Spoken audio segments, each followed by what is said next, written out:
Hello again, Internet. This is James Bodie, and you're watching Relative Motion, the channel all about showing you the most interesting places on Earth and the best means for you to get there. You're watching Season 3, where we're taking a look at Antarctica. And this is Episode 2, where we're going to take a look at the first place on the list, the Stars Village. This is the largest actual civilian town in Antarctica, and has been the stepping off point for expeditions for a very long time. And in this video, I'm going to show you why I think this place is the gateway to the Arctic.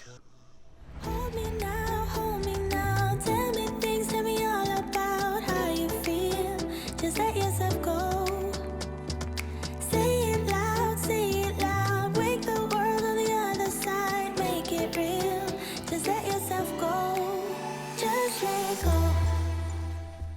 The Stars Village has a long history and the short history that is Antarctica. It was one of the very first places discovered and has been a bastion for research ever since. This is for several reasons, and one of them being this is one of the best jumping off points because of the fact it has the most popular airport in Antarctica. The Marsh Airport, Tango November Mike, is a maintained gravel airport just up the hill from the Stars Village. This runway is 4,239 feet long and is a great spot for refueling to go further into Antarctica. I think the best airport to get service from to here is in Chile, which is the airport Whiskey Papa uniform found in the town of Porto Williams in Chile. And this airport is about 600 miles away from the Marsh Airport. Now, if you are going to be flying an aircraft to Antarctica, especially if you're considering going further in from here, you're going to have to be equipped with some sort of skis, which I'm not going to get into in detail in this video, but I will towards the end when we get into the vehicles episode. However, just know here, for obvious reasons, skis are very important in Antarctica for aircraft. Now, the Stars Village is located on King George Island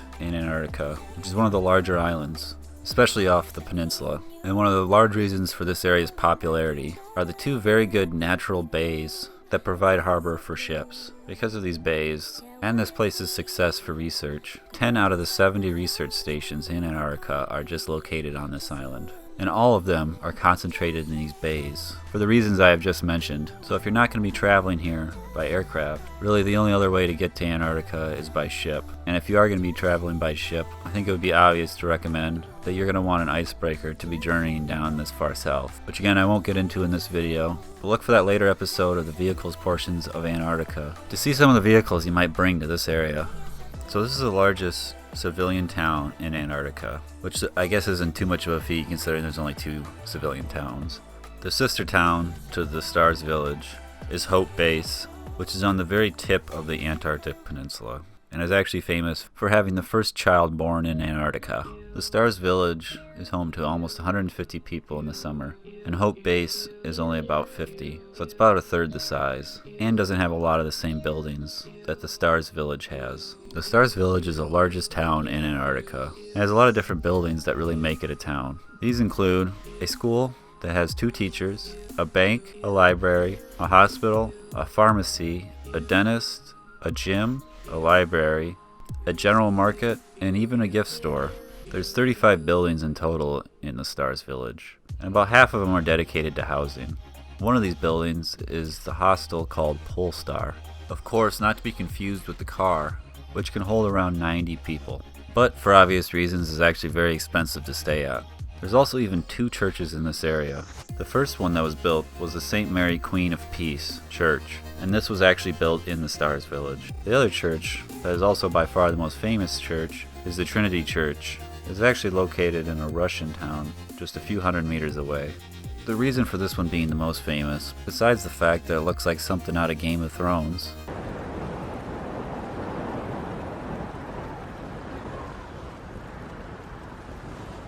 is the fact that this church is actually manned year-round, and is definitely one of the coolest places to check out in Antarctica.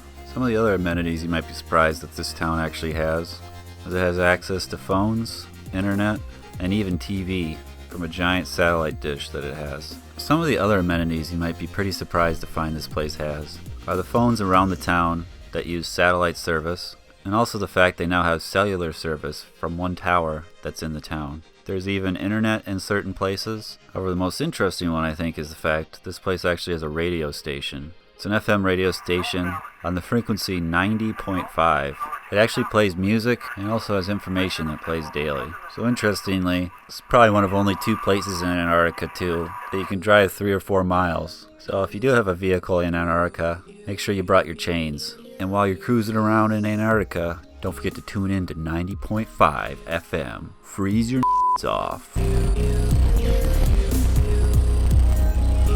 Some of the stops you might make on this leisurely drive of 3 to 4 miles would be the other bases in really close proximity to the Stars Village. To the south, there's the Great Wall Station, which is owned by the Chinese, which was actually the first Chinese research station. Then to the northeast, which is literally only a few hundred feet away, is the Bellingshausen Station, where you're probably going to think I'm making this up, but I can't.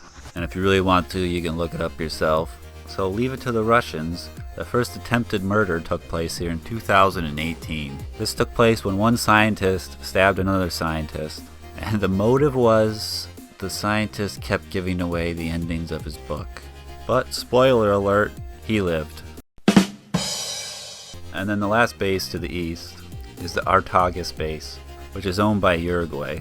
So if you drive from Artigas all the way down to the Great Wall Station, you can do some Antarctic cruising. Now, the last point of interest worth mentioning is while the Stars Village and the close by bases all reside in the Maxwell Bay, the next bay over to the northeast is the Admiralty Bay. And if you do happen to have a ship here, what's worth checking out in here is the 2 peninsulas that oppose each other in the bay. The peninsula on the south side is Point Thomas, has the Point Thomas Lighthouse, which is the most south lighthouse in the world. And the peninsula to the northeast is the Comandante Ferraz Antarctic Station, which has the Martel Inlet Lighthouse, which is the most powerful lighthouse in Antarctica. And with those lighthouses, that wraps up this overview of the Stars Village and King George Island. I hope you enjoyed this overview of the largest civilian town in Antarctica, and you are surprised a place like this actually exists. And if you want to see another really cool place, check out the next episode, where we're going to travel to another island fairly close by to the southwest. This island is an active volcano and is called Deception Island,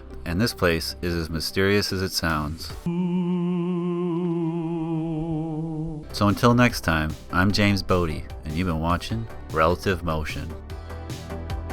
Antarctica is the Bellingshausen Station.